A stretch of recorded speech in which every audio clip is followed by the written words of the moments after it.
রাজধানীর মহারাজা বীর বিক্রম ইউনিভার্সিটির সামনে ছাত্র বিক্ষোভে স্তব্ধ হয়ে পড়ে জাতীয় সড়ক। বিভিন্ন মহাবিদ্যালয়ের ছাত্রছাত্রীরা এই বিক্ষোভে সামিল হয়। জানা যায়, বিভিন্ন মহাবিদ্যালয়ের বিভিন্ন বিষয়ে প্রথম সেমিস্টারে প্রায় অধিকাংশ ফেল করার প্রতিবাদে এই বিক্ষোভ। তাদের অভিযোগ, তারা মহারাজা বীর বিক্রম ইউনিভার্সিটি প্রিন্সিপালের সাথে দেখা করতে চান, কিন্তু তাদের দেখা করতে দেওয়া হচ্ছে না। তাদের একটাই দাবি, তাদেরকে পাশ করিয়ে দিতে হবে।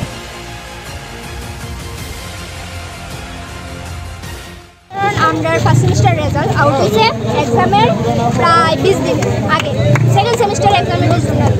তো এর থেকে 80% লোক ওই ফেল। তো ফেল যে সব বাইরে অ্যাবসেন্ট দিয়ে দিচ্ছে আর 0-0 দিয়ে দিচ্ছে, এটা কি একটা কথা? ধরলাম নয় যদি মেন সাবজেক্ট রিডিতে ব্যাগাইতে পারে, বাকি রিডিতে কেমন এমসিকিউর ভিতরে কেমন ব্যাগাই।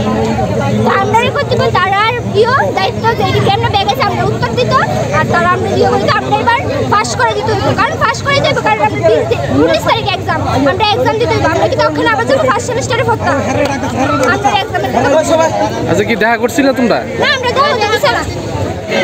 আমরা তো মানে ফার্স্ট সেমিস্টারে এক্সাম দিছে, তাহলে ফার্স্ট সেমিস্টারে এক্সাম লেজার না দিয়ে আমরা অ্যাডমিশন লয়ে লইছি সেকেন্ড সেমিস্টারে।